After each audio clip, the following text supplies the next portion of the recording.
That's right, Al. And in this case, the most important member of the co is Jalen Rose, because Jalen, in the year 2000, in the NBA Finals, facing elimination at home against Shaq and Kobe and the Lakers, had 32 points for a Pacers team that did stay alive that night. So take us through the mentality of these Celtics. So the mentality, first and foremost, is you ain't going to win 2 games tonight.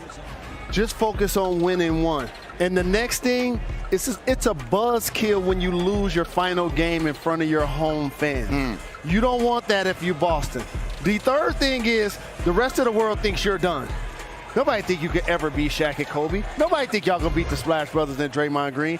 This is your chance to prove the world wrong. And lastly, you win today, pressure's back on them now, on their home floor, to try to beat you and close you out.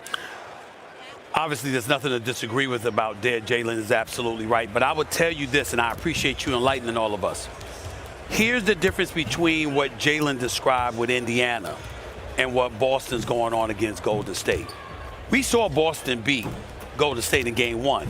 We looked at this team and surmised they're bigger, they're stronger, they're more physical. We deduced this is what they're supposed to do. Back then, it was Shaq and Kobe. No doubt. Please, Indiana ain't got a chance. Correct. And that's how we they thought. Should get swept. That's not the case here. The case here is that Boston should be better. Boston should be up.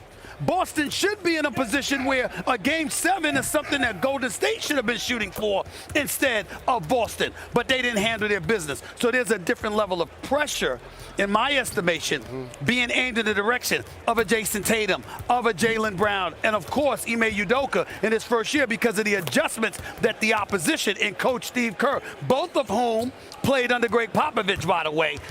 There's a level of pressure that comes with that. That's how I view it differently than what Jalen was going through in Indiana. See, I'm somewhere in the middle. I think there's an evolutionary step, and the Celtics haven't made it. Now, I don't care how long and big and physical and tough they are. Stephen A is right about all the attributes. He is. They're not as good as Golden State. They're just not. I mean, the mentality, psychology, emotional makeup, all the things that we all tend to underestimate in sport are evident in a basketball series by the time you get this late in the series. The turnovers, some of the mistakes, the judgment that is less crisp. I think Boston can acquire all those things. And by the way, I think the Celtics are in better positioned going forward than maybe any team in the league, Greeny, to finish that, but not Sunday in San Francisco. But I think they've got it in them, just not, tonight, yes, to extend it. Win it, I don't see. But you still need your best players to perform at their apex when it matters the most. And as I was looking at this series, Greeny, I noticed the Boston Celtics haven't had a player score 30 in a game yet. Yeah. So I did some research. I was like, how many teams have ever won a championship the last 50 years where they didn't have a guy score 30 during the finals? Only 6 times ever. Wow. Only 6 times ever. So if they're going to extend this series, Jason Tatum has to be that guy to put up big numbers. Stephen, how about a moment on the Warriors' mindset? Let's talk about them and their approach going in, trying to close it out tonight, understanding they have, to some degree, the luxury of a Game 7 at home if it doesn't go their way tonight. Well, they smell blood, number one. Let's get that out of the way. Number two, when you're playing against a team that you know is bigger and more physical than you, it does affect your psyche from the standpoint, we need to get them out here as quickly as possible because they have a puncher's chance. Because when they hit, it really, really hurts, to use the boxing analogy. And so because of that reality, Golden State is here with the mindset, we got to finish these brothers tonight if we have a chance. And remember, Golden State's been down this road before and kicked one. All right? They were the better team. They had the historic season when they were playing the Cleveland Cavaliers with home court advantage in 2016. They were up 3-1. They were up for 2. They had 2 of those last 3 games at home.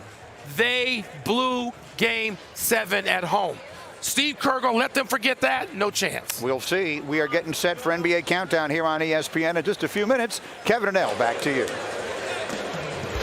Greeny, thank you so much. To stay on the court here is Steph Curry getting ready, coming off that 16-point performance. 0 for 9 from 3, ending a a streak, an NBA record, 233 games with at least one three-pointer. Great to have Mark Jackson on the call for tonight's game on ABC with Jeff Van Gundy and Mike Breen joining us here. As we take a look at some pictures here, what do you expect to see from Steph Curry, especially early on, coming off that performance in Game 5? Well, historically, when you look at the greatest shooter of all time in the history of basketball, he's going to have a bounce-back ball game. Now, if you're the Boston Celtics, you have to pay undivided attention to him, understanding he's not going to shoot the way he shot in the last ball game. That being said, the mindset for the Celtics is continue to try to keep him cool, not allow him to explode like we've seen in this series, and then take care of the rest of the lineup. It's funny you say keep him cool, keeping your cool in this environment. Let's bring up Draymond Green, handling this crowd, which is going to be loud and obnoxious and like a Boston crowd facing elimination.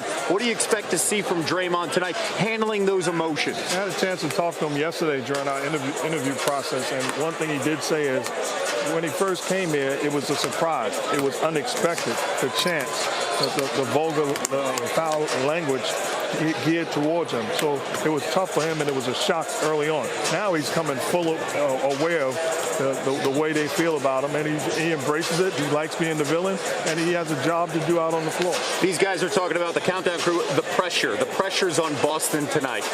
What advice would you give guys like Jaylen Brown and Jason Tatum handling that pressure early and then specifically late if it's close? Well, first of all, I would say embrace the pressure. And then second of all, the pressure's not just on us. The pressure's on them to finish it. You don't want to go to Game 7 because anything can happen. The mindset, if you're the Boston Celtics, I would say we're the better basketball team. Have we shown it? No. But we have 2 games to take care of business, and it starts with tonight. All right, they were down 24-8 in the first quarter of Game 5, and it felt like they spent a ton of energy trying to take that lead, erase that deficit, and they didn't have anything left in the fourth quarter. Are you buying fatigue physically or mental fatigue for this team? Neither one. I'm buying mistakes, carelessness, recklessness with the basketball. That has put them in position to give life to this Golden State Warrior basketball team. You turn the basketball over against this team and get it going in transition, now you have to defend everybody, including Steph Curry with the ball in his hands. That's a different animal to defend. So it starts with me, not pressure. It starts with taking care of the basketball. Okay, we will see how this thing plays out. Game 6 on ABC. Appreciate you, Mark. Have a good broadcast. Thank you. Appreciate it. Hal, let's go back to you. Closing of the show always means predictions, right? Our Basketball Power Index knows that the Celtics have responded well when facing elimination this postseason. Our metric says that Boston has a 70% chance to win tonight's Game 6. And Caesars Sportsbook has the Celtics as a favorite to stave off elimination. They are listed at minus 180 to win. As you take a look at Steph Curry, it feels like if the Warriors are streaking for that 4th NBA championship, Steph has done enough to get his first finals MVP, Kevin, but certainly a fantastic performance tonight would solidify that, as they don't want to go back to the Bay. They want to win right here on Boston's home court. And I have to say, Kevin, just in the interest of not being humble at all, that we've been right in correctly predicting the last couple of results, right? We both picked the Warriors to win the last 2 games. And so we closed the show by me asking you your prediction for tonight's game. Okay, Elle, I predicted Warriors in 7. I'm staying that way. That means I got the Celtics tonight, forcing a Game 7 with the win on their home floor tonight. Yeah, I picked the Warriors in 6, and obviously that is not going to happen. I think the Celtics are going to win tonight and head back to San Francisco. Google Pixel, and Monday night, for the second straight game, the Celtics struggled down the stretch on their way to losing back-to-back games for the first time in these playoffs. They were outscored by 18 in the fourth quarter of games 4 and 5 after being plus 40 in the first 3 games of the series. But the bigger issue for the Celtics through these playoffs have been turnovers. They're 1-7 when they commit 16 or more turnovers, and in every loss in the finals, they have done just that. Marcus Smart stopped to chat with our Malika Andrews moments ago about the Celtics' mood headed into Game 6. Marcus, how would you describe the mood of this team heading into this Game 6? Just anxious. You know, Game 5 left a really bad taste in our mouth, and we had to sit here at home in our own beds, and we had to, relish in that. So we've been ready to go and ready to get back out there and try to redeem ourselves. I know that you're a guy who takes a lot of personal pride in what you leave on the floor. What are you tasking yourself with to ensure this team comes out with a win and you force a Game 7 here? And anything we can, whatever it takes. And that's just our mentality going into it tonight as well, is whatever it takes. we got to do it. There's no ifs, ands, or buts. There's no questions. There's no leaving this game tonight saying, dang, I wish I could do more. Jason Tatum, I know that he is going to want to have that kind of performance as well. What can you all do to help him get going offensively? Try to get him some easy shots early on. Try to get him some of those shots at the rim where he can see the ball going in and start to feel good and get into a rhythm. And just really take the load and pressure off of him. Try to get him to save his legs a little bit more so when he starts to shoot those tough shots that we need him to shoot, he can knock them down. Lastly, Marcus, I know that you've had your hair green for these entire playoffs. Can you share a little bit of the backstory behind that? Definitely. Before my mom passed, I was like, from all the looks I did, from braiding it to the mohawk to just letting it grow out. And then I started the dye it, and she really loved the dye, and she always wanted me to go green, but she never got to see it before she passed. So I started these playoffs, and it's kind of stuck in. Everybody likes it. Marcus, thank you so much for the time, and best of luck tonight. Thank you. I mean, so much emotion going into a night like this and all of that obviously a touching moment there in every way, but the game is going to begin here shortly. And so, Stephen A., let's go on the floor. What is the one thing the Celtics absolutely have to do tonight to force a Game 7? Get their star to play like a star. It's really, really that simple. In a game of this magnitude, that's what it's got to come down to. Marcus Smart can be on my team any day of the week. He's a pit bull defensively, shooting 41% from three-point range. He's doing his job. When we look at some of the role players, obviously Derek White needs to step up. Grant Williams needs to step up, but it really, really comes down to your star being a star at a moment like this, whether that's Jason Tatum or Jaylen Brown. Everybody could say both. I get all of that. But Golden State, we got to give them their respect. We know how elite defensively they can be. Chances are two dudes ain't getting off like that. One of them can, though, and one of them needs to step up, preferably Jason Tatum, and be the star we expect them to be. Protect the ball. They got to protect the ball. We know the story of the turnovers. I mean, the Warriors can turn it over and pay no attention and go right on to the next play, quarter, game. That's their deal. That's their personality. The Celtics cannot do that. When they had 9 turnovers in the first half the other night and gave up 13 points because of those turnovers, and it was a 13-2 advantage for Golden State, that effectively lost the game. They cannot turn the ball over. They're going to have to protect the 16 or more turnovers. 1-7 says it all. I got you, esteemed gentlemen. You're right, Stephen A. Their star needs to play like one. And you're right, Wilby. They need to stop turning the ball over. Coincidentally, when Jason Tatum turned the ball over, missed a shot or missed a free throw in the fourth quarter last game, they scored 13 points. They scored each time that happened. And for Jason Tatum, he has to continue to play with force, take care of the ball. And I got a couple of plays for y'all to check out, as Jason Tatum did struggle in playing against Andrew Wiggins defensively. Now look, going one-on-one, couldn't beat him either way. Greeny tried to go right, tried to go left, got rejected, and before you know it, shoots a helium ball or an air ball. Right here again, the next possession for the Golden State Warriors. Look, Tatum defensively.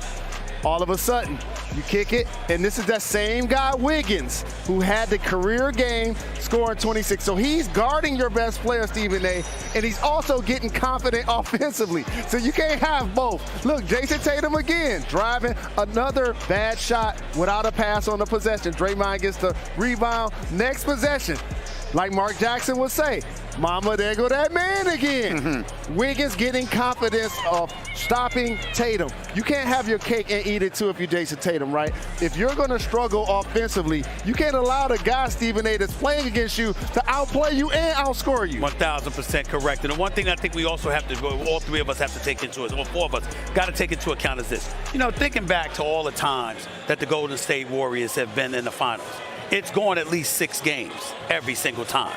You understand? They've had a few 7-game series. They obviously had a 6-game series to loss. When they had the 6-game series where they lost, what happened to that? KD went down, okay? And, of course, Klay went down in Game 6 after he had 30 midway through the third quarter. I bring all of that up to say they're accustomed to being in this moment.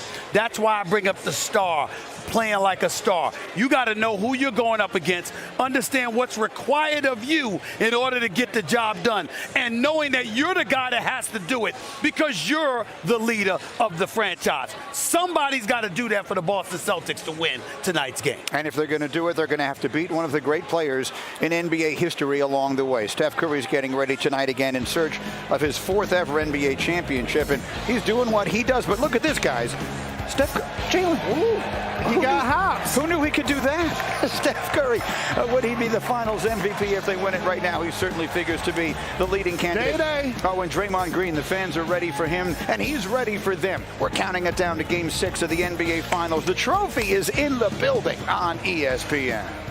NBA Countdown is presented DoorDash.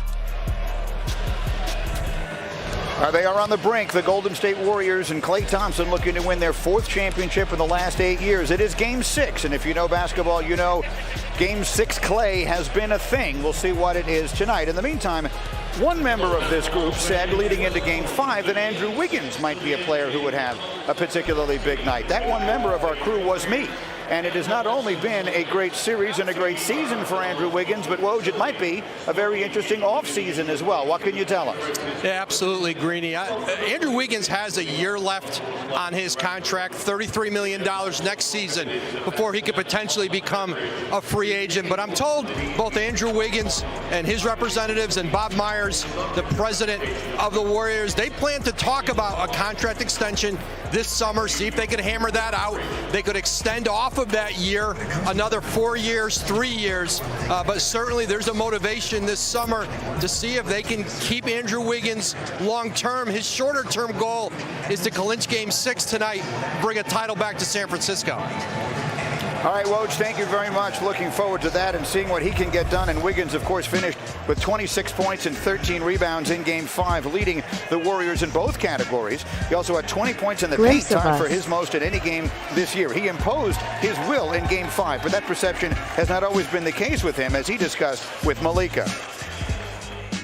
There was a time, though, when you were sort of slapped with this label as soft. How do you reflect on that now? I mean, everyone is, entitled to their own opinion.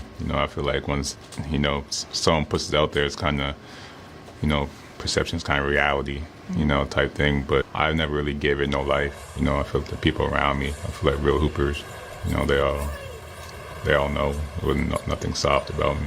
But, just coming out here and, playing on the biggest stage, just showcasing what I can do, it's been a blessing.